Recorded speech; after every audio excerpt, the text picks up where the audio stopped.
podcast is part of the Sports Social Podcast Network.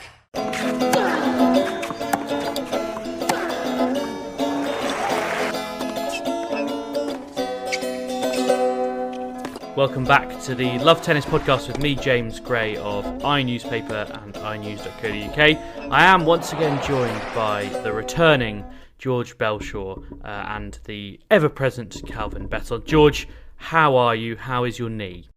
Yeah, I'm much better than last week. My attendance record for the podcast has been pretty poor in 2022, hasn't it? It certainly has, yeah.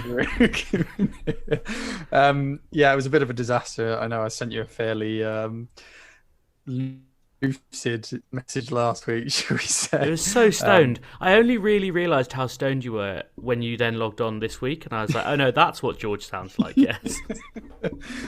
Yeah, I've really had to wean myself off some quite strong duty drugs, so I'm feeling okay. Yeah, better than last week. Still not doing very well in terms of getting around, but much cheerier at least. Very good. And Calvin, always cheery. Yeah, always absolutely really happy and everything's today's no different. I saw. Well, we will start, by the way, by talking about. They've had a couple of reviews this week, which are very nice, and we're really appreciative of when people leave 5-star reviews. So I should shout them out. I'm going to preface them by saying, Calvin, if your ego is feeling particularly large today, maybe don't listen because I think it'll just take it over the edge. We've had one from Danny R, who I think I know who this is, but he says there's an excellent weekly roundup and analysis of the tennis world. Over the past year, I've become an avid listener of James, George and Calvin. The show is a proper journalistic take on tennis with some hard-hitting views and a good balance of enthusiasm, expertise, irreverence and humour. Thank you, Danny R. I remember, by the way, you can get in touch in so many different ways. You can drop us an email, lovetennispod@gmail.com. You can tweet us, at Love Tennis Pod, or as Danny has, you can leave us a review, and that's pretty much the guaranteed way to make sure I read something out is to leave a 5-star review. As Jane H has, she says, very informative and relaxed podcast. I look forward to my weekly tennis update from James, George and Calvin. Calvin is the star of the show with his coach's perspective and insight into the weekly topics. He also has a very dry British sense of humour, so there's lots of good banter between the three presenters and have a relaxed style. They've updated their recording equipment lately, which is very true, and the improved sound quality makes a big difference to the listener. Thanks very much, Jane, for getting in touch. And we've also had a review from Marky Large, who says, best tennis podcast. I listen to a bunch of tennis podcasts, but this is the best. Actually funny on occasion, which feels like damned with faint praise. Good insight from the hosts, and a bit more technical than some of the other shows. I assume that's me. I'm obviously the sort of technical one here, so we can only assume so. Thanks everyone for getting in touch. As I say, it always makes a massive difference. It means we can reach more people, and we're dragging our average Apple Podcast rating up bit by bit, but we still need your help. We probably need about, by say the summer, and I'm thinking Wimbledon, probably need about 30 more 5-star reviews. And given that there are 2,500 people there or thereabouts who listen to this podcast, I think we should be able to get them. Please help us out. Wherever you do get them, but preferably on your iPhone or Mac. Let's start talking about tennis, shall we? And start talking about ourselves. Well, I say that, and then I'm going to say the words Nick Kyrgios, which means we might not talk an awful lot about tennis. But he has at least been winning tennis matches this week, specifically on clay, which I think surprised him as much as it surprised anyone else. He made it to the semi-finals in Houston, which my mum has been watching, and she says, oh, it all looks a bit dirty. You know, there's not very many people there, and the court looks a bit of a mess. George, I'm tempted to agree with her, which isn't very usual. It does look like the clay looks a bit rubbish. Well, it's because they're breaking tennis laws by playing clay outside of Europe in the European clay swing. You know, this is the point where you're meant to be over here. Get out of Houston and fly over. I think that's the theory. Yeah, I quite agree. It's it's been a big serving week, hasn't it, over in Houston? Been a lot of the tallest ever ATP final between Riley Opelka and John Isner, which Riley Opelka closed out. How many tiebreaks were there, George? Oh, I think there certainly wasn't in the first set. I think there was only one. Was it only one tiebreak? But it did go 9-7, so we got our money's worth. Is that just the tallest match ever, or is it also the tallest final? Have they already broken the match record, or is there someone else lurking out there who's actually?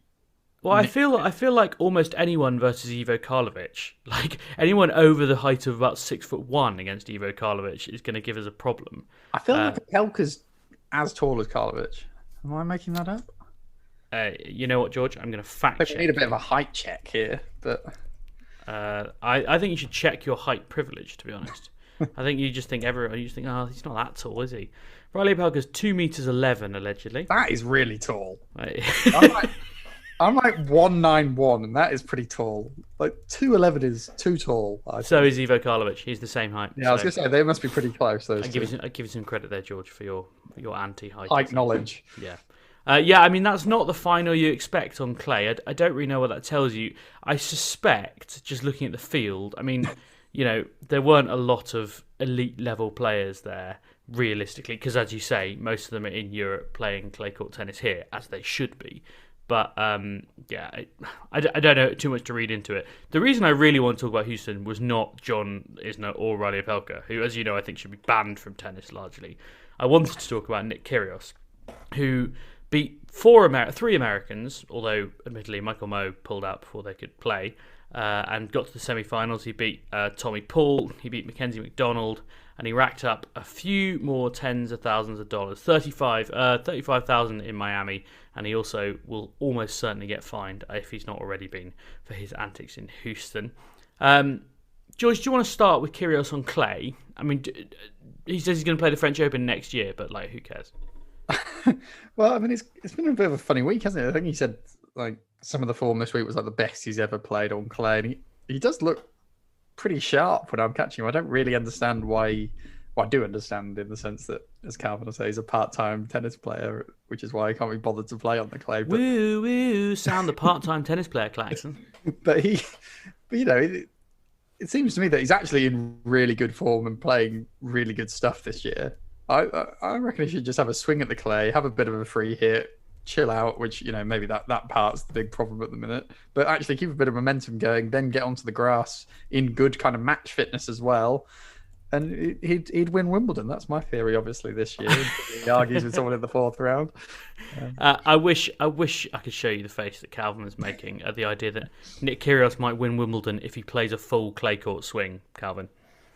Yeah, I mean, he can play on clay. He's beat Federer on clay before, hasn't he? Beat him at Miami, I think, one of the really good match. Not Miami, Madrid maybe, I think. In Madrid, in a final set tiebreak in 2015. Quick up there, though, isn't it? That's server's paradise, Madrid. Yeah, but it is still... I mean, I suppose, what doesn't this really just tell us that, clay isn't that different from hardcourt? The thing is, I think what people mistake with clay is that it's so slow that you can't hit winners on it. But as I've said before, some players, the advantage of certain players is they hit so big that they can hit through the clay, and therefore they're better on clay than somebody who just doesn't really have any real weapons. Like if you look at Stan Wawrinka won a French Open. He's one of the best clay court players of the last 20 years. And he's not somebody you would say he just makes loads of balls. He won those tournaments because he can hit so big that he can hit through the clay. So, yeah, it massively surprised me. But having said that, I don't know who Kyrgios beat that you wouldn't expect him to beat at this tournament. On any surface. Yeah. Actually, just coming back to what your mum said, James, about how dirty it looked, that tournament is actually held at one of the most prestigious country clubs in America. Wow. A place called River Oaks, where I think it's one of the top 3 or 4 most expensive country clubs to be a member at in the whole country. It's pretty nice. So standards are slipping. I'm here to tell you. The interesting thing about what Calvin's saying there is that he's almost approaching Kyrgios' disdain of clay as if it's got anything to do with actually the tennis side of things. The only critique I've heard him make of clay is he gets his shoes dirty. I think that might literally be his big problem with clay. Well, he comes on as a trainer connoisseur, as I am. He's actually he always comes onto court wearing a pair of Air Jordan 1 lows that he changes into his tennis shoes when he starts playing. Now, incidentally, I wondered about this actually, that Danny Willett was actually playing the Masters yesterday in a pair of golf Air Jordan 1 lows. Wow. And I wondered whether Kyrgios might look to get some of those made for tennis. Yeah, I'd be on board with that, and I'm not a trainer connoisseur. Just on what you were saying earlier, George, and go and play the clay and be ready for Wimbledon. And actually, this is where I agree with Nick Kyrgios for once. He says, I want to go home, and in fairness, he hasn't been home since, January, I guess. Like, pretty much since the Australian Open. He went and did the Sunshine Swing. That's a month and a half, and then he's doing an extra week here. If he then went to Europe, did all the clay, did the French Open, did Wimbledon, he'd be away from home for the best part of 6 months, like on the trot. And in fairness, I don't think there would be many players who actually sign up for that. And that's one of those things, like, as an Australian, that you have to kind of schedule around a bit, especially if you're someone for whom home and family is really important, which I think for Nick it is. Yeah, and, that is fair enough, but why not sack off Houston, go straight back, have 3 weeks there, and then come back for Madrid, Rome, French Open? Like, the schedule's wide enough in the clay season. There's loads of random tournaments like Barcelona plugging the gaps that means you can still turn up for some big points. And he would do well in Madrid. I mean, that's if we're looking at his season as a whole in terms of ranking points, Madrid is built pretty nicely for Kyrgios's game style. We've spoken about Zverev being really effective there before. Like, it's big server's paradise. So I think it's a silly tournament for him to kind of skip because he could do serious damage there at the minute. I want to go on record as saying I'm not buying that at all, that he needs to go home. It's just like the professional tennis player. It's the tour. Like, it's not affecting Alex de Minaur. I think you find he's not a professional tennis player, Calvin. Well, by your own true. standard. Yeah, that's true. He's a part-time tennis player. You slightly overrated that he's not been home since January. Like, the Sunshine Swing only started about 3 weeks ago. It's not a month and a half. No, hang on. It's the 11th of April. And he did Acapulco, didn't he? To be fair. Yeah, he did Acapulco. He chose to do Acapulco, though. Who wouldn't? Right? Wonder why he played Acapulco. I can't think any benefits of why he might have wanted to go there. Mexico in February. Yeah, not for me, mate. The other thing that caught headlines probably more than Nick Kyrgios actually playing on clay was Nick Kyrgios, in the words of the Australian Associated Press, in their intro, blown a gasket again. He's already been fined a 5-figure sum this year for his behaviour in various tournaments in Indian Wells and in Miami. He will pick up more fines for his behaviour against Riley Opelka. Umpire Josh Brace made a mistake of admitting he'd made a mistake, quite frankly. And he did say to Kyrgios, I missed it, I got it wrong at 5-all in the second. And after which Kyrgios, frankly, lost the plot. There were a couple of warnings for swearing on court. He got a good point penalty when he was break point down, so that's effectively a game penalty. He was just going absolutely mental at the officials. George, in fairness, Nick Kyrgios is a player of a certain level, and this is a 250 tournament where the umpiring presumably isn't as good. So can you kind of have any sympathy for his frustrations? I mean, look, I've been thinking about this a little bit because I think there's a bit of a narrative going around the tour. It's not just Kyrgios. I mean, Kyrgios is the one that makes the most headlines, but there is this permanent narrative at the minute from players being like, when I make a mistake and lose, hundreds of thousands a week, it costs me, I get knocked out of the tournament. When an umpire makes a mistake, they come back the next day and carry on or whatever. So there's this kind of attack on kind of the accountability of umpires, I suppose. And, this isn't new just to tennis. It's something that goes on in the Premier League all the time, don't they? They keep going on about, let's get Mike Riley to sort out the standard of the refereeing. It's a kind of narrative. And I think, generally when you play sport, particularly an individual sport where you can't blame your teammates, blaming the umpire is quite an easy solution, I think. So it's quite easy to... But I think it's become kind of prolonged attacks on the umpires now and quite a common theme of blame. So... Yeah, I wouldn't say I've got a ready-made solution probably to pay the umpires. Maybe they could take some of the match fees of the players and give it to the umpires to improve the standards of officials. That might be a good solution. Is that what they want? I'm not sure. Maybe that. I'd like you to raise that at the next Players' Council meeting, George, just to see how that would go down. I mean, the salaries and kind of umpires' money it's a closely guarded secret, right? I've seen like one report that claim to have the numbers, but overall people don't really know how much they earn. I think I'm right in saying.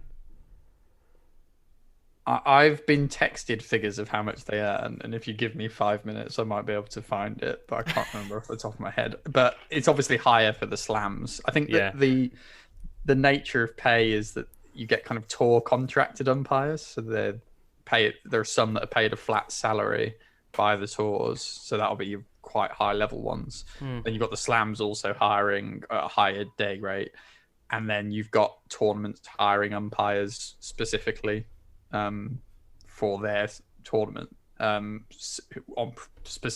presumably on lower pay. But I'll try and dig out some figures if I can. Might be next week. Calvin, it's obvious that Nick Kyrgios treating umpires like crap is bad, and feel free to come off the long run on that. But to make the discussion more constructive, do you think the standard of umpiring at that level, say at like ATP Tour level, is good enough? I mean, first of all, I think when you said that the umpiring would be lower down at ATP 250, I don't actually think it is. I think that umpiring ATP level is the highest you can get. I don't think there's much of a difference between whether it being at 500s or 1000s and that kind of thing. I think it's a gold standard, as a gold badge that they call it, I think, which puts you on the ATP Tour. Look, it's one of those. It's the same as footballing and referees. I say this all the time, that the referees and the umpires could be better, but also nobody has ever lost a tennis match because of umpiring, regardless what Nick Kyrgios says. He's got about another 149 points that he can try and compete and win without that one. So I don't have any sympathy with him. And it's every time he loses that he blames the umpire. He still refuses to ever blame himself. As I said the other week, he can't cope with being down in situations. He can barely cope when matches are even and he's not getting his own way. And he can't cope at all when he's down in matches. It's no different from any of that. I've dug out one figure, which isn't particularly instructive, but can give you a bit of an idea of the spectrum. So a Grand Slam final is typically worth about £400 to the chair umpire. I mean, that is not very much. I would say, though, that you have to think that comes in the context that they probably have had like a subsidy towards staying there and stuff, so their fees would have been paid to be there. Well, hang on, are they not on? So you're telling me that's you wouldn't just get the final. You'd be looking at, if you do the final, you're probably doing a semi, you're probably doing a quarter. And okay, it's probably a flat day rate, roughly. Yeah, I still think that's not very much, realistically. I think that they've got. I'm not 100% certain of this, but the feeling I get is that they're on a flat rate from the they're on a rate from the tournament, and if you get the final, you get extra. That's how I think that would make sense, right? Is to be like, to give you some sort of guaranteed. Look, while we're talking about standard of umpiring, one thing that's not going to help going forward is the Hawkeyes everywhere. For anybody who doesn't know, you don't just become an umpire; you become a line judge, and then the best line judges end up becoming umpires. If everywhere is just going to have Hawkeye everywhere, where are the line judges going to come from? How are they going to get this practice? And it's like anything, they're training a skill, they're training their eyes to be able to follow the ball, and that's only going to get worse if we have Hawkeye everywhere. The umpires have got nowhere to go. And the following on from that, if you think about the Australian Open bringing line judges out the equation, that's all very well for them who can afford the technology to put in tournaments, but that doesn't happen every tournament down. There's not enough money out there. So if you're reducing top level opportunities at tournaments that pay the most, you're making it a less attractive career.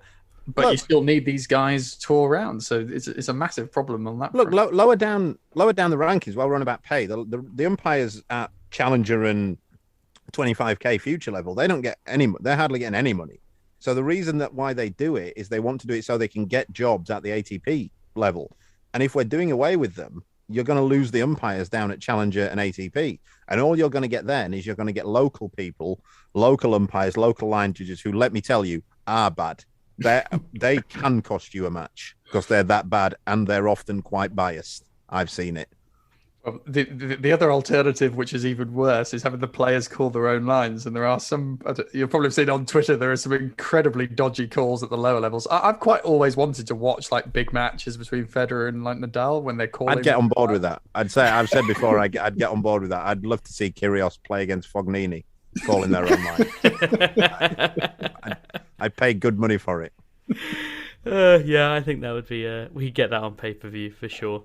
I think it's also worth saying, and I know this sounds a little bit kind of like someone wringing their hands and going, "Woe is me," but if people at the top keep treating umpires like this, forget the implications of Hawkeye and not getting enough experience and the whole system breaking down. People just won't want to do it. I sure as hell wouldn't want to be an umpire, given the way they're treated at the top. I mean, what's the point? Does anyone really want to be in front of millions of people on TV and thousands of people in the stadium, having Alexander Zverev or Nick Kyrgios screaming at them? And you don't even have like a celebrity refs account where you can be Mike Dean running around doing ridiculous things. Like, there's no upside. It's like no one knows who they are. Oh, Mohamed The problem Leone, is, couple of things that I've also always sort of held firm on this is that one, right, and I've sat there, right, the umpire's chair is not the best place to call lines from. It is, you can get the service lines all right. The rest of them I've seen, it's not good. It's a wrong angle. It's too high. It's in the middle. You don't want to be there. So it's strange that they get to overrule some of the lines. The other thing, I think what annoys most people, I don't necessarily like the rule on clay where you can come and challenge on a mark and that kind of thing. I think once the match is longer than about 15 minutes long, you've got too many marks. And it happens a lot. I said this on Twitter the other day. It happens a hell of a lot where umpires get the marks wrong. And I once watched a match with one player who, it was a junior final, an ITF junior final, and one player repeatedly kept serving the ball out. The umpire would call it out, because back then you just had the umpire, you didn't have any line judges. So she'd call it, the umpire would call it out, and then the player would go and point to a mark that was in, and the umpire would just give her the ace all the time. And it was like the number of times that I thought, that is not the mark. Like, but they constantly just take the first mark that any of the player suggests. And sometimes, yeah, they'll see the mark themselves. But I never get it why a player can just circle a mark and the umpire will just go, okay, that's definitely the mark, and then go and give them the point. I don't like that rule at all. I would respect an umpire, and like I kind of respect Joshua Brace for saying to Nick Kyrgios, albeit that it caused problems, I made a mistake. I would quite respect an umpire who came down and said, well, that's not the mark. I can't tell you what is the mark, but that's definitely not the mark. I'm sorry, call stands, and that's life. And also a quick one on that as well, and this is a real gripe I have with the mark thing, is that James has just pulled a face there. If I've got a real gripe with something, that's extreme. And it's hard to explain this without seeing me, but the marks on the lines on clay are often, not always anymore, but they're often raised off the ground. Yeah. So if a ball comes into it and clips the very back of the line, that line is not that high on a normal court. So what is the line that we're talking now, if that makes sense? It's going to clip the back end of the line. Say it clips the back millimeter of the line. And if it weren't raised, it wouldn't have hit that piece of line. Yes, exactly. But they'll give it as in on a clay court. But you think on a normal tennis court, that line is about 2 millimeters lower down or a millimeter lower down. It wouldn't have clipped the back of the line. It would have been just out.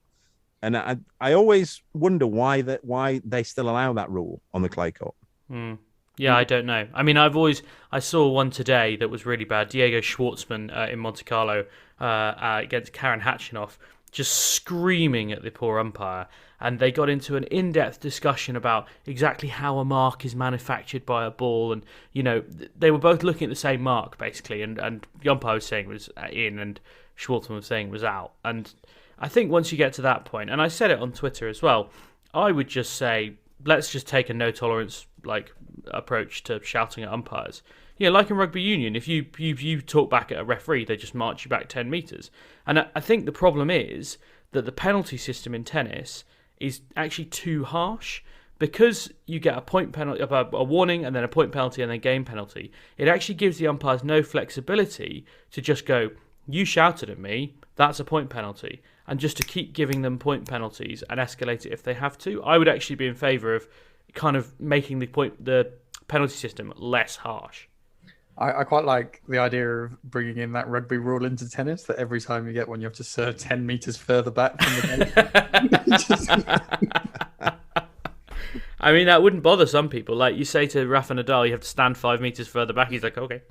I saw that one. I saw that one with Schwartzman, and I didn't actually see the mark. I just saw, because you retweeted it, James, I think, didn't you?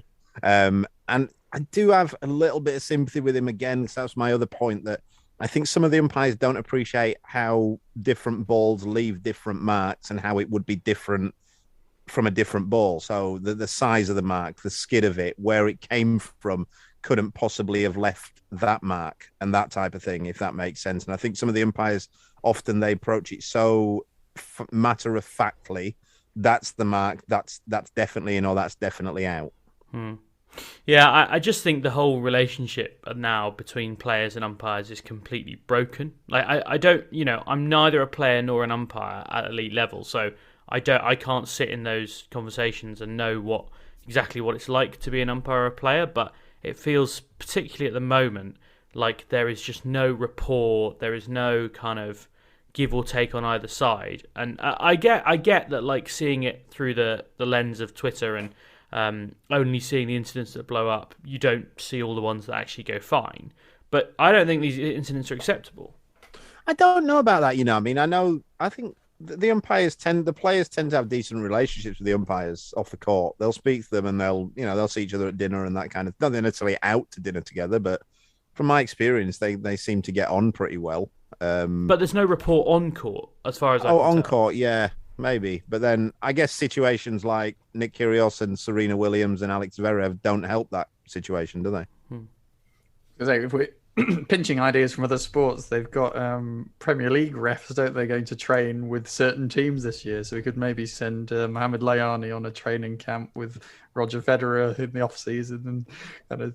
I don't know if that would be such a bad thing. Like, I think that's actually not a bad idea to say, all right, go and I'm playing a practice set today to one of the umpires who hasn't got a match that day or who's off or whatever, or if it's during a practice week, say, can you come and umpire this practice set?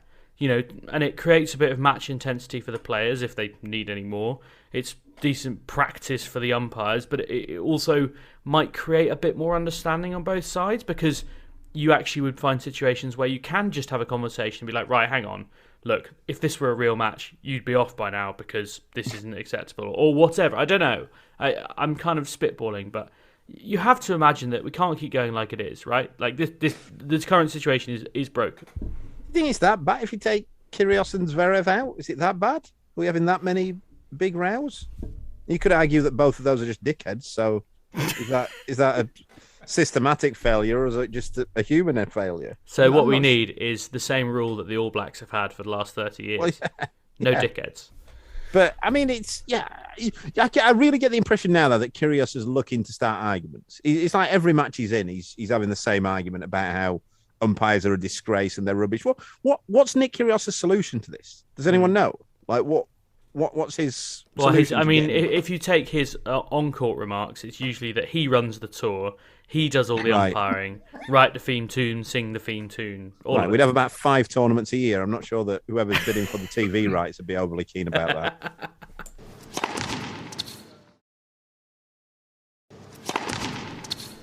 I'm going to do a couple of listener questions. Questions, comments, they're all the same. I put out a tweet this morning saying, what was on your mind? Had Klaus, I'm sorry, Klaus, I'm going to mispronounce your surname because there's 2 G's in it and they're separated by an L and I don't know how to pronounce that. I'm going to go Fulgard. Says, great pod because you call it as you see it. Do not start pleasing people who say you were too harsh on the WTA. I had a feeling in that last podcast you changed direction a bit. Your strength is your honesty. Thanks for your comment, Klaus. I would say that we have been harsh on WTA in the last couple of months because we haven't been getting the big matchups that we want.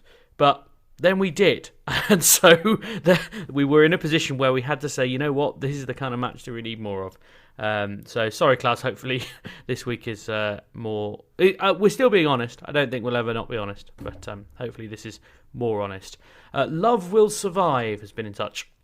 And they say... Well, 2 questions here. A, any 5 players with one-handed backhand in top 100 WTA rankings? I can tell you there are currently 2. I don't know whether either of you will know either of them off the top of your head. There's Golubic. Victoria Golubic is exactly one of them. The other one is my pick for Young Player of the Year earlier in January.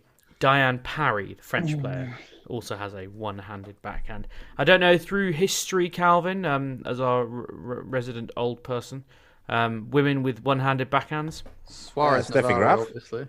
The Steffi Graf had a great one-hander. She used to slice it about 99.9% of the time, although I would if I had Steffi Graf sliced, to be fair. But she could drive it as well. Sabatini was one with a one-hand. There used to be a lot of the women used to slice them. So Novotna, Navratilova, a lot of that era, when the women were still serve volleying quite a bit, would have one-handers. But yeah, I think Steffi was probably the last great one, I'd say. And the other question from Love Will Survive is, why is there no Masters 1000 WTA in Monaco? Calvin, I think you probably have said something about this before. I mean, is it quite simply there isn't enough court space? Yeah, there's very few courts. If you look on the order of play, there's only ever 4 courts going in Monaco. And I don't even think, even if you stretched it to a 10-day event, it's already a 8-day event. Yeah. I don't even think if you stretched it, I just don't think they'd have the court space, to be honest. Yeah, they couldn't even expand it to be a bigger men's event than what it is, really. It's already a pretty tight... it's as small as a Masters 1000. It is very small, yeah. And I guess the main question you could probably ask is, couldn't they bring a WTA Monte Carlo like the week before or the week after or something and kind of have a 2-week Monte Carlo extravaganza? Yeah, I think that would be very valid as well. Yeah, I mean, I don't think, I'll be honest, I don't think we need more tennis tournaments in Monte Carlo. Like, I saw some lovely setting. Yeah, no, it's lovely, but like in terms of growing the game and inclusiveness and all that, I don't think Monte Carlo is the place for us to do it. With the greatest of the respect to the Monegasque people, I don't think that's where we're trying to really push people. I mean, there's lots of places on the south coast of France we probably should be, but Monaco is not one of them. But thank you for your questions. As always, you can get in touch at Love Tennis Pod, and we will do our best to answer them. Now, Jo-Wilfried Tsonga has announced that he is to retire after the French Open. He is 36 years old. He's been playing professional tennis for nearly 18 years. He's been as high as world number 5. He's won 18 career titles. He, of course, reached the Australian Open final in 2008. He never got back to that stage of a Grand Slam. Did win the Davis Cup in 2017 with France. He's also an Olympic silver medalist in doubles. I mean, when you think about reaching that Australian Open final in 2008, where, of course, he lost to Djokovic, and he was a set-up, let's not forget. George, do we think that now, 14 years later, we're a bit disappointed that Jo-Wilfried Tsonga's never got back there? Well, this retirement's fallen in quite an interesting week for me, James, because I've been writing a little script about French tennis ahead of the French Open and about this generation. And so I've been going through lots of quotes from people like Tsonga, Monfils, Gasquet, and Gilles Simon, who are kind of called the golden generation of French men's tennis. And it's about whether they've kind of failed, I suppose, or not. Obviously, the main argument that people like Tsonga would put forward is, we've all had really good careers. Most of them have won about 500 matches, which is a pretty good effort at tour level. But there's been 3 or 4 pretty amazing guys kicking around the tour during their period of quality, I suppose. So it's, I guess kind of understandable, Tsonga losing a Grand Slam finals to Djokovic isn't the end of the world. Most of his big semis have been losing to top players, so I guess you can't really blame too much. But he's been a brilliant player and a guy who just stylistically brought so much to the tour for such a long time. I think, we kind of talk a little bit now about Kyrgios' style and maybe like cutting through a little bit more. I think there genuinely was a bit of a period where at Wimbledon where people actively really wanted to watch Tsonga. They really loved seeing him. Like, he was someone that people who don't watch tennis would always say, "Oh, is Tsonga playing?" He had that kind of extra gravitas about him that maybe Simon definitely didn't, but Gasquet and to a lesser degree Monfils probably didn't capture the English crowd quite as much as Tsonga, I wouldn't say. So he'll be a big miss, as they all will. Calvin, how would you rate his career? I mean, a guy who's made the best out of what he had, or kind of shoulda, woulda, coulda? I remember when I went to spend a week with the French National Academy about 10 years ago in Poitiers in France, where all of those guys have come from. All of the French generation really came from, except for Gasquet. He was the only one who didn't attend that academy. And they told me at the time they couldn't speak great English, to be fair, but their feeling was that the French players, their mentality is always that they'll have lots of top 20 players and never have any number ones. And I think that sort of sums up Tsonga pretty well and that whole generation. But look, he's had a really good career. They've made a hell of a lot of money. He's played in some really big matches. I think maybe the British fans, he definitely has. He definitely pulled crowds in, but he also, I think that might be largely down to having a lot of good matches against Andy Murray that Murray usually ended up winning. But yeah, I remember when he made the final of that Australian Open, I guess you definitely thought he'd have done better from there because he was just completely freakish that week. He looked like, I've used the example before, like when Becker first came on the scene, this guy was just physiologically bigger and more athletic than everyone else. And there was a little feeling of that with Tsonga. He just looked bigger, but not big and cumbersome. He looked bigger and faster and more powerful than everybody else. But again, something else that I speak about a lot is that those guys, those really big guys who are athletic, they tend to get hampered with injury later on in the career in any sport. If you're that kind of size, the likelihood is that you won't have an injury-free career, and it's kind of stifled Tsonga's career. I'm watching him now, actually, as we're recording. He's playing Cilic now, which seems like a match from sort of 2011 or something, doesn't it? Yeah, he'll be missed. If we look, if he was a really good player and he brought crowds in. It's a shame he's got to go, but you know, he's 36. It was going to happen in the next couple of years anyway. Yeah, Calvin's kind of touched upon a lot of the points I've kind of made in this article about how people criticize the French mentality, but there was one bit that I found really interesting in my kind of research. It was some comments from Gilles Simon, where he was like, so obviously there's like a bit of a worry about where the next kind of French players coming through, and you know, when these guys were around, they had something like 7 players in the top 40, men and women's, and now they're down to 2. One of them's Monfils and the other one's Cornet, so both guys in their 30s and no one else kicking around. But Gilles Simon was blaming the issues of the French system on Roger Federer, and he was saying that everyone in France was trying to produce Roger Federer. So I'll read you the quote. It goes, "For decades, it has been believed that only Federer should be traded, and he, with his style of play, his way of going forward, the confidence he exudes, came to validate these choices. He made us lose 20 years. In France, everyone wants Roger Federer. Parents, coaches. We don't realize that Rafael Nadal has won so many Grand Slams by doing something quite different." So I thought that was quite an interesting analysis of the French system. I'm also not entirely sure that that's not complete nonsense, because one of the things that the French do have is they don't, like we have this thing with producing players and having a system that produces players. The French don't really have a system as such. They have this one national academy. They have 2 national academies, one for up to 16 and one that's in Poitiers, and one for 16 and over that is at Roland Garros. But they don't really have a system. They have such a strong competition system and such a strong club structure that the clubs and the competition basically produce the players. They don't have academies as such where people go and train, and that's why they tend to have so many players. And yeah, they probably have a little bit of a lull, but I'm not going to start sympathizing with the French tennis system because they'll always have players in the top 100. I was going to say, I mean, you kind of touched upon this here, but a large thrust of this kind of what they wanted from this piece was to be like, why is French tennis failing? And, you know, what are the Italians doing that the French aren't? It's like, well, the Italians are kind of just doing what the French are doing, just slightly better at the minute. They're putting on like 19 challenges compared to 11 of the French, but that inherently doesn't explain why the French system's not producing amazing top class players right now. And the reality is they probably just will bring a few more through. I think if you look at something like the top ranked players under 20, top 15 men and women, the French still have the highest proportion. So I think the cycle will probably just come around again in terms of like top 50 players, but it's about, you know, it's really hard to produce like a top number 1 Grand Slam winner. Like people take that for granted, I think, but the French have a good base level system.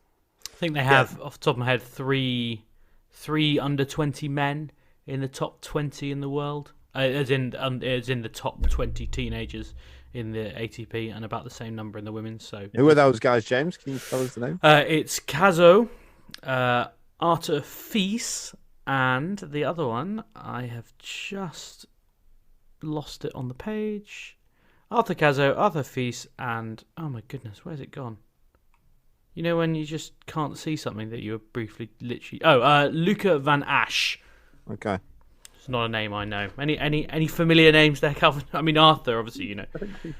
I mean, yeah, not really. But then that's the thing with the French. You just, even the level that I coach at, really, you see so many of them. There's so many, and they tend to come through. They play a lot of matches. They'll often, also the French, they'll often come through late. You'll get guys who are sort of like, again, I'll do a bit of pluralism here. Your Adrian Manarinos of this world, who kind of, they break into the top 100 when they're sort of 28, 29. Yeah. And wouldn't surprise me if we saw a few more of those. But and I think if you look at the French players in the top 100 at the moment, I mean, if you disregard everyone over the age of 30, I'm not saying as someone who is over the age of 30, I'm not saying being over 30 means you should be disregarded full stop.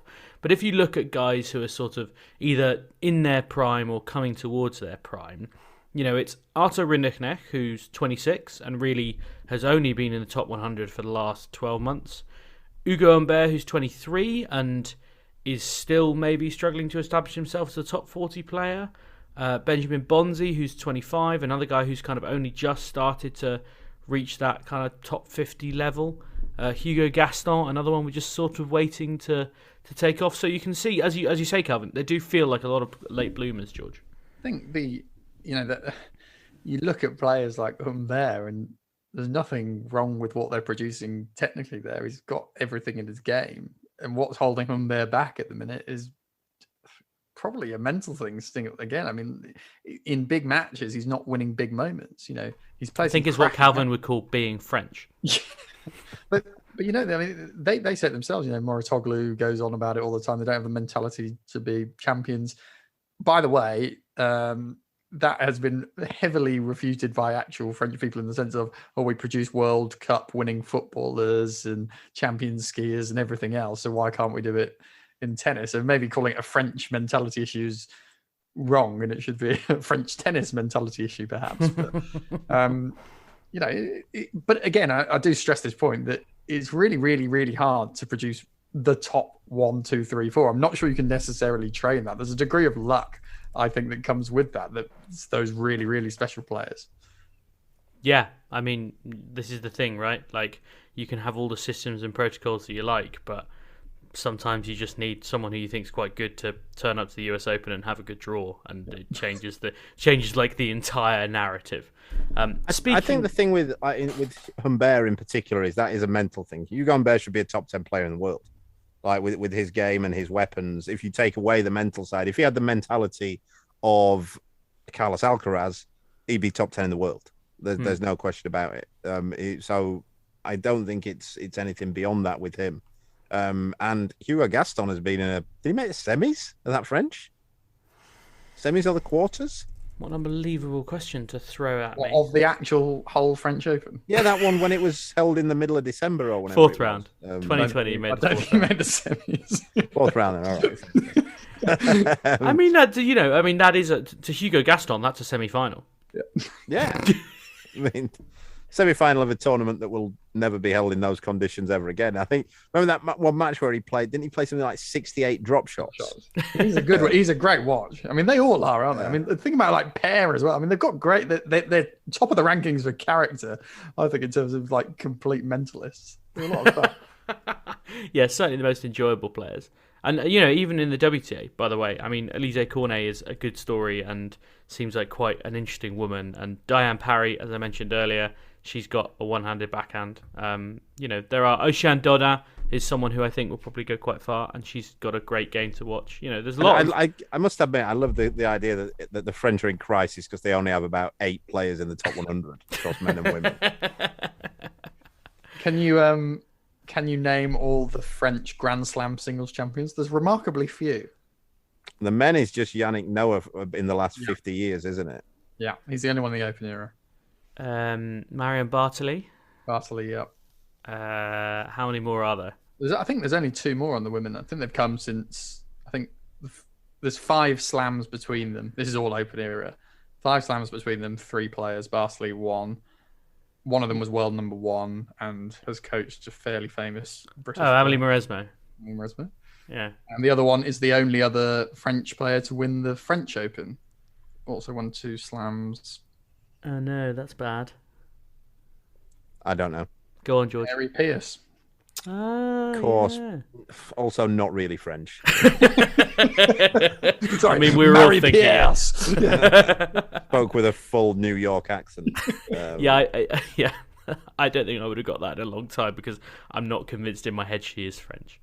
Anyway, French tennis not in crisis. British tennis is in crisis, probably. Always is, if you read enough newspapers. Emma Raducanu this week was spotted at the Piatti Academy, of course, where Yannick Sinner has spent an awful lot of time. I'm reliably informed, i.e. people in the Raducanu camp say... Thanks, George. There is a mute. You know, there is a mute button. I clicked it. It didn't go on. Sorry. I'm going to leave that in so that everyone knows what it's like trying to work with you. You can try and tell me now why Emma Raducanu was training at the Piatti Academy. I don't know, but I was reliably informed that it's she's still working with Torben Beltz in Stuttgart when she's next there. So that's. Something she just apparently she basically just needed somewhere to hit with decent weather in Europe on clay, which I don't know. Calvin, is that a reasonable thing to say?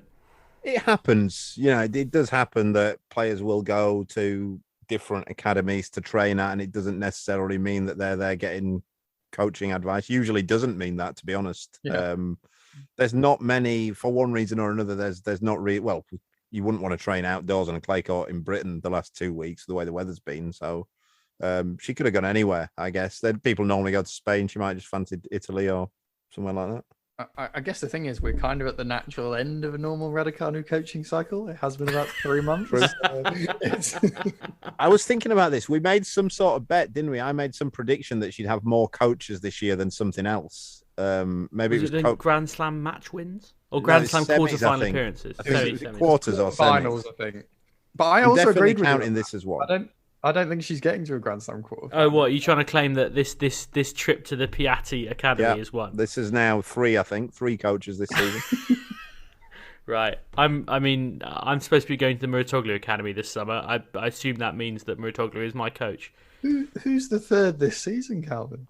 Well, she didn't start with this guy, did she? With Belts? I thought it was in place before. Nah, she got Belts before this season. Was it started. right? Yeah. Okay, there probably was another one in the middle, but yeah, 2 then. We're only in April. It's true. It's very early in the year. Speaking of the coaching roundabout and speaking of Patrick Muratoglu, he has announced that he is the new full-time coach of Simona Halep. She, of course, used to work with Darren Cahill. She split with him at the end of last year and is now full-time with Muratoglu. I guess there's 2 interesting things here, which is A, quite interesting to have Halep and Muratoglu working together, and that has, some interest, and I'm sure we can discuss that. But B, and kind of, burying the line, so to speak, is that what he said, that he was initially approached. She went to the Muratoglu Academy before Indian Wells for a training block. Muratoglu was there, watched her train a bit, and at the end of the week, she asked him to come and work with her. He said it was out of the question at the time. A few weeks later, I had a conversation with Serena and the door opened for me, at least short term, to work with someone else. I'll keep you updated on what's coming next soon. Now, to me, and I know that Serena was on an Instagram Live with Aaron Rodgers recently and said that she is preparing for Wimbledon, but to me that says that Serena Williams' comeback is far from imminent, George. Yeah, I mean... Reading that, I kind of, when I first read it before seeing that interview, I just assumed she was about to say, I'm retiring or going to play the US Open and then call it a day. I guess from his perspective, she probably won't play more than 1 match at Wimbledon because she won't be fit enough. And then he normally likes to hop through about 10 boxes in round 1 anyway. So it probably he just stays in the box. Everyone else moves, he just stays in the box. He's like, I'm working with who's this? Oh, Alex Molken. I'm working with him now. Yeah, I mean it's interesting. I don't really, if she's really coming back from Wimbledon, you'd kind of imagine he'd only be working with Halep for about 4 weeks in the clay season, and then they're going to be getting physically ready for Wimbledon. So I'm not sure whether it's maybe she's just sacked him off, to be fair. I mean, that is also perfectly possible. Yeah. I mean, that would be a very Muratoglu way of saying Serena sacked me, to say a door opened, an opportunity presented itself that involved me losing my job. But Calvin, Halep plus, I mean, I don't know how much Patrick Muratoglu's got to teach Simona Halep, frankly, but you may think differently. I don't know how much Patrick Muratoglu's got to teach anybody, if I'm honest. He's a very wealthy man who owns a really nice academy. That's what I'd have to say about him as a coach. He's also got a great NFT if anyone wants to get on the Patrick Muratoglu NFT journey. Yeah, I'd be very surprised if we see a massive upturn in Simona Halep's results. And it's a massive step down in terms of the quality of coach. She's going from Cahill to Patrick Muratoglu. That is a huge step down.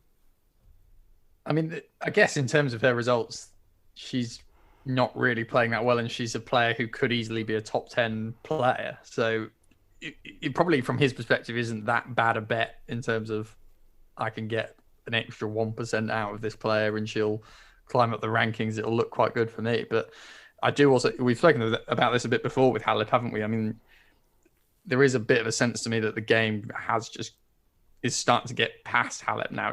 There are kind of big physical players out there. And if people like Osaka are pretty serious about coming back, I guess Barty being out of the way at the French Open is good, but Swiatek you'd back over Halep now on clay 9 times out of 10, to be honest. Halep used to be the player I'd kind of go to around the French Open, being like, she's normally pretty steady here, probably the favourite. I'm not sure she's in my top 5 favourites now for the French Open. So, she's got a bit of work to do to kind of prove she's still up there, in inverted commas, and kind of the best surface, isn't it?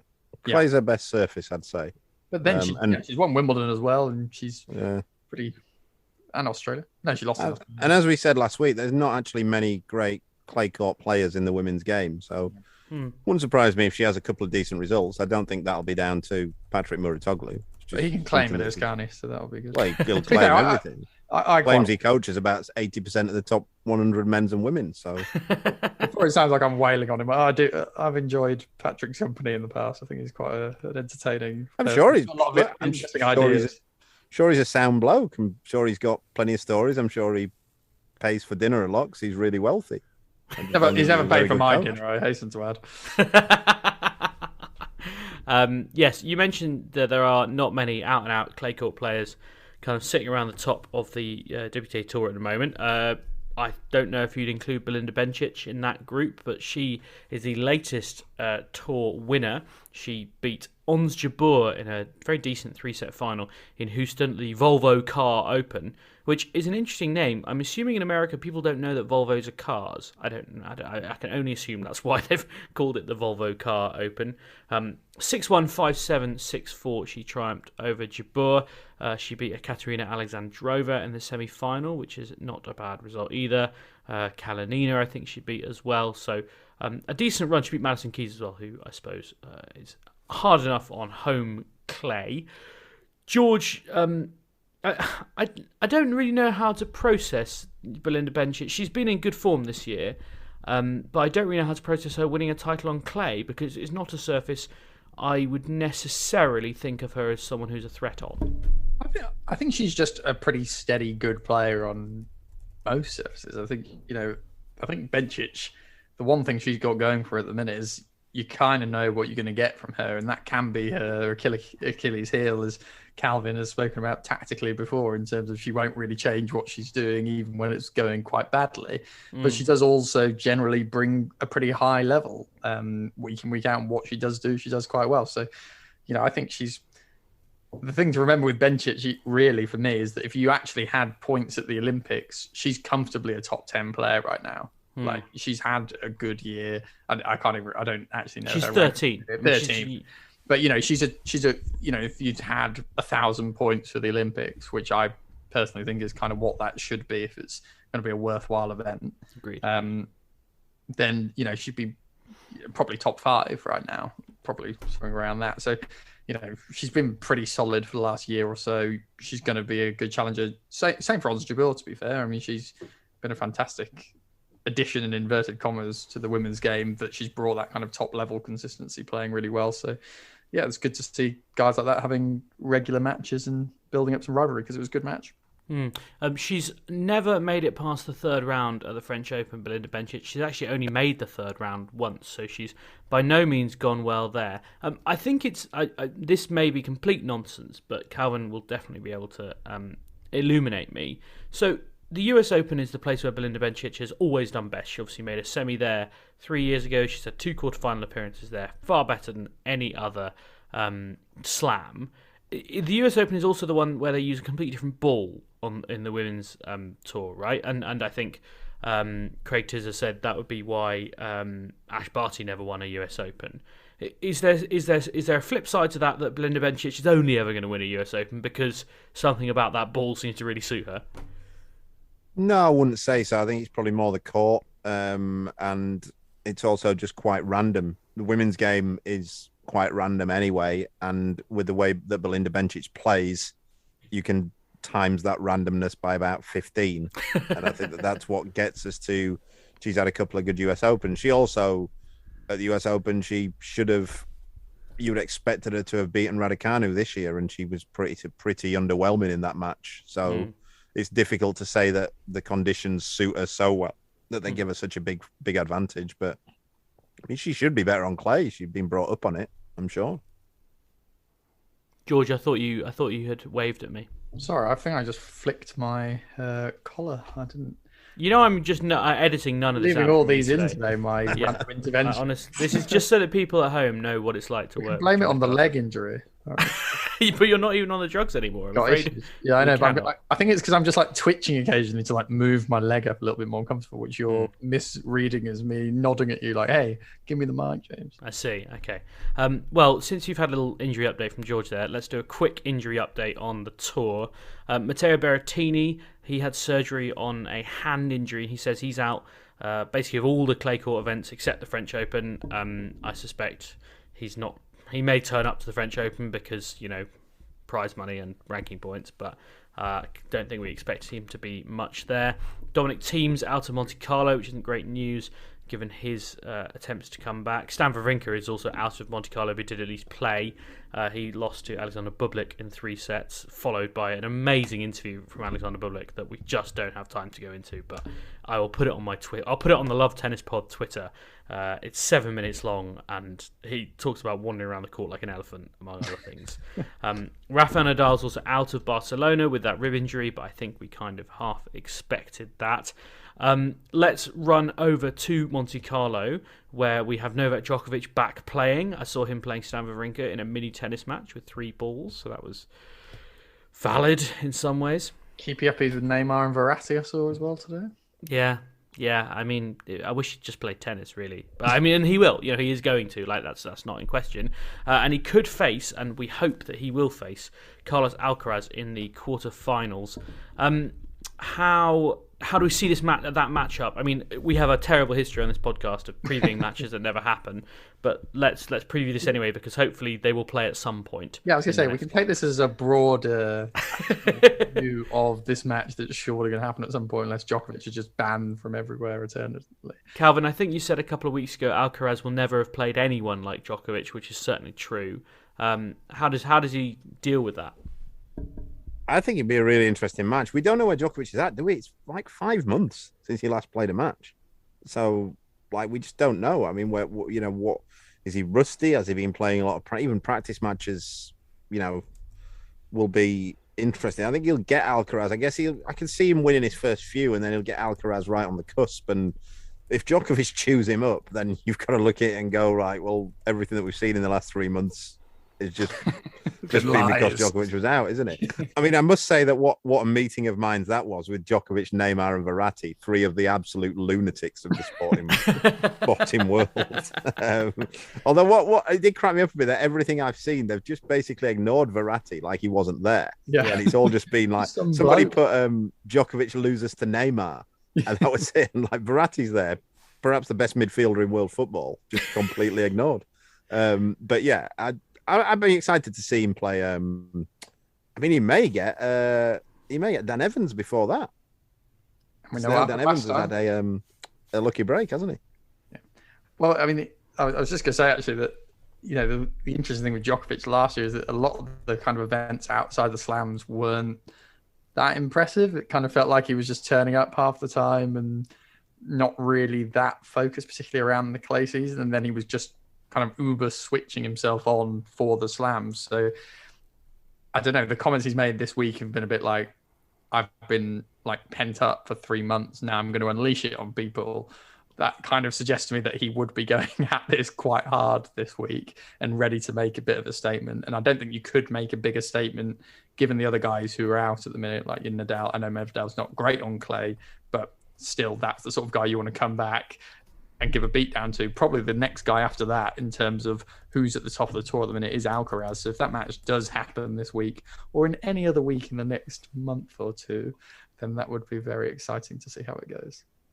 I'm interested to see what kind of reaction he'll get. It's funny with Sporks. I think at the Australian Open, if he'd have played, it wouldn't have been a good reaction. I think people with short memories. But sport is strange in that the longer you're away, despite the reason why you might have been away, the fans tend to like you when you come back more. As we've seen, the most bizarre one of this for me is Tiger Woods, and who's just since he's come back, not from this one, obviously, he had the accident, but when he came back last time, he was just completely universally loved. And you thought that, like, you've forgotten that one of the reasons he's not been around is because he acted pretty disgracefully in his private life, and just nobody talks about it. And you think with Djokovic now, has he passed that sort of threshold of when he won't be liked because we haven't seen him in a while and everyone will have just forgotten about the vaccine stuff? Yeah, I mean, this is something that everyone in sports PR and in fact beyond knows. It's called distancing. Lawyers do it all the time when they're defending someone who's guilty in fact, who is in a very high-profile case. They push the trial date back as far as they can because they want a jury to have had time to process it, basically. And it's the same thing. Like, Phil Mickelson currently isn't playing golf because he said some ropey things about the Saudi Arabian League, and now he's just going to spend 6 months in hiding. And when he comes back, people will weigh it up in their minds, and they won't be as hot about the previous thing. And in the end, they'll remember they just want to see Phil Mickelson play golf. And I think it's the same with Novak Djokovic. I think people will see him and go, oh, thank God the world number one's back playing tennis. And crucially, with the way tennis, because it's a tour sport, is he came back here. He chose this venue that I get to go to come back, and I get to be in the room when this happens. To misquote Hamilton, you want to be in the room when it happens. So I think he'll get a great reception. It's also Monte Carlo, like he lives there, doesn't he? I mean, yeah, exactly. It's effectively a home tournament for him. I mean, there'd have to be some fans there, which currently in this Cilic Tsonga match there aren't. So yeah, to be fair, it's because it's 2011. It's all very not many people can time travel to get to those matches. We should just run around all the different champions. I mentioned Belinda Bencic winning in Charleston. Is that Tatiana Maria winning in Bogota as well? I can only imagine what that tournament is like. David Goffin winning in Marrakesh. Am I right in saying that is only David Goffin's 6th career title?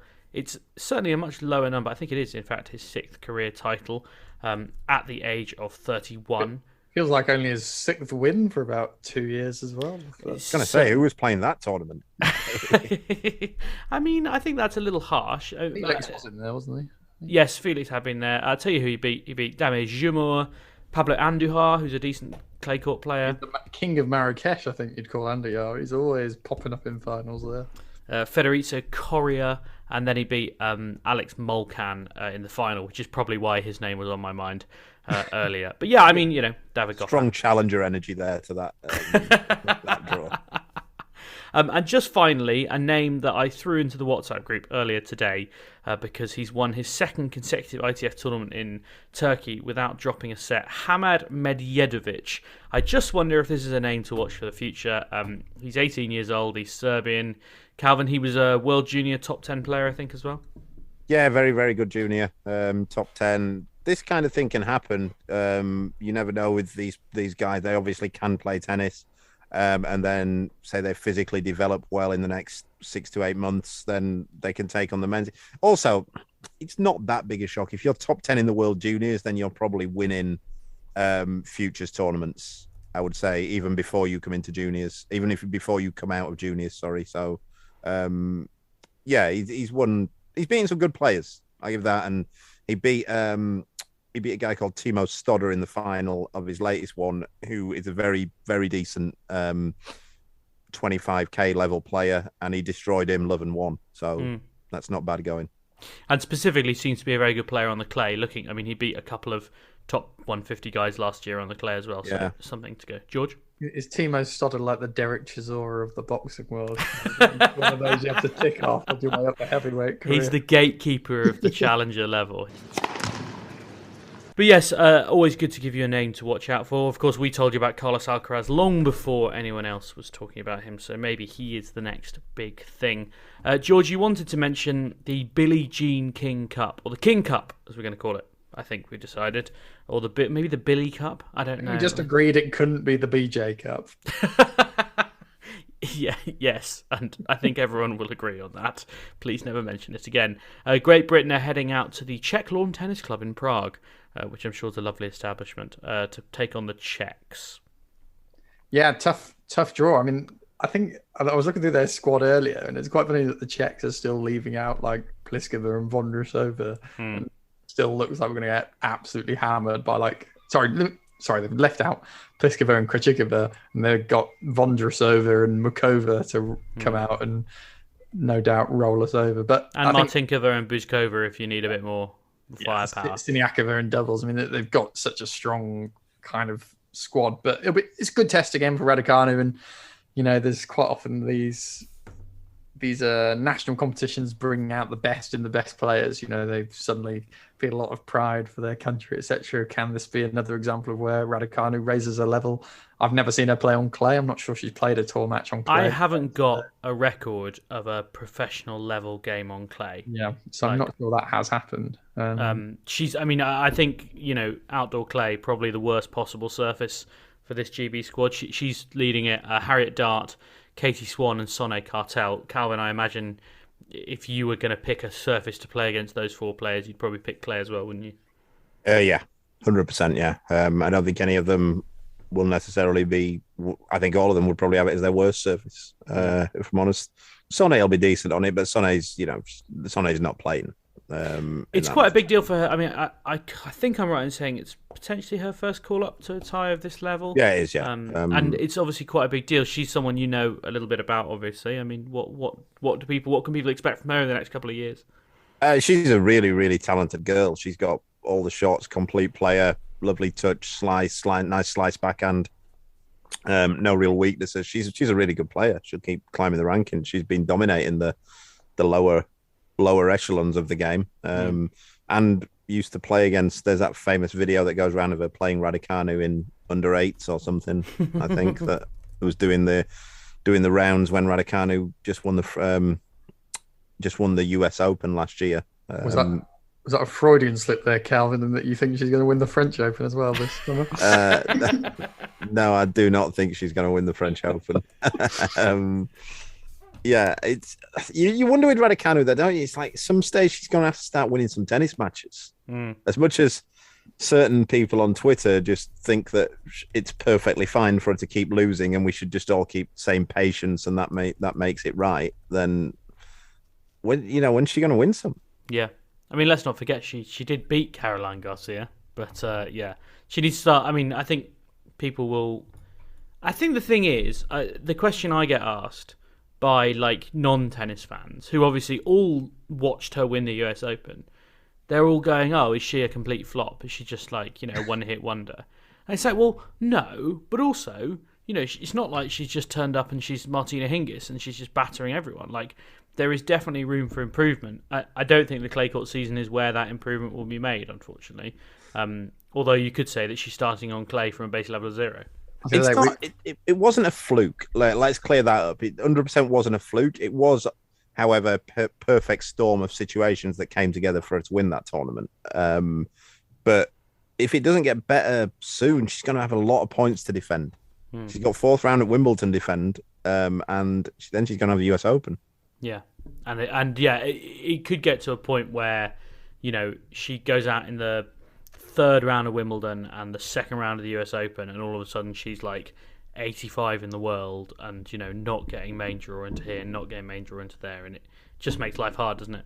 I mean, I think one thing we should say as well, that Lely Fernandez has hardly been pulling up trees since then either.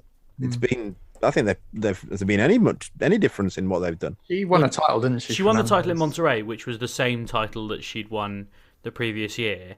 So I saw someone try to claim that she had therefore made zero progress because she had just won the same title as she'd won before, which I find quite hard to argue. I think aside from that 1 week, though, and would I be right in saying she's only won one match?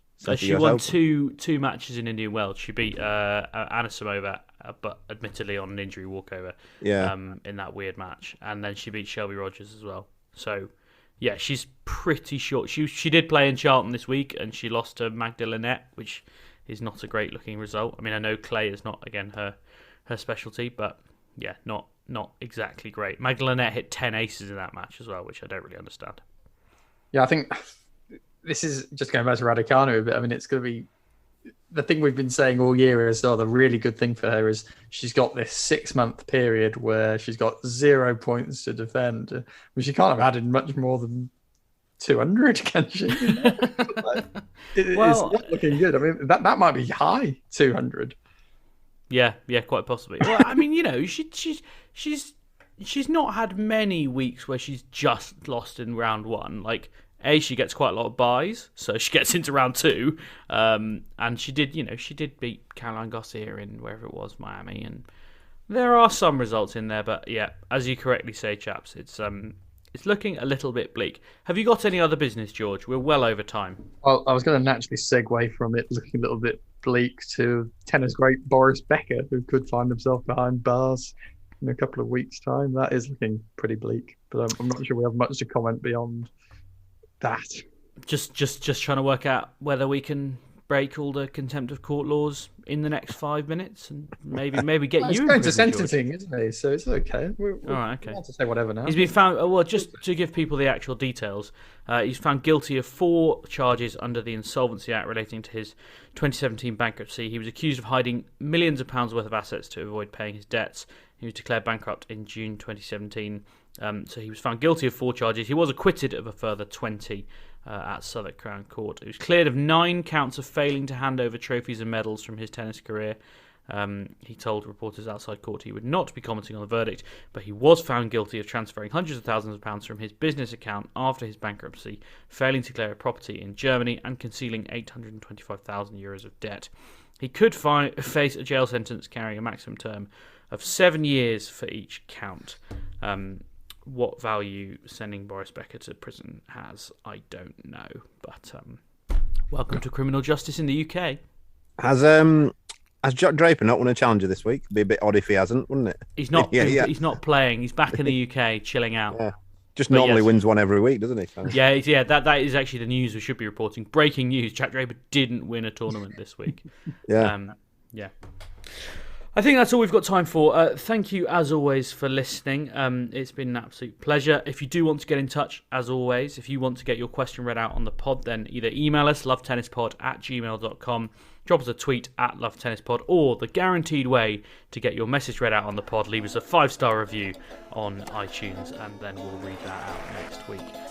And yes, of course, most importantly, do come back next week.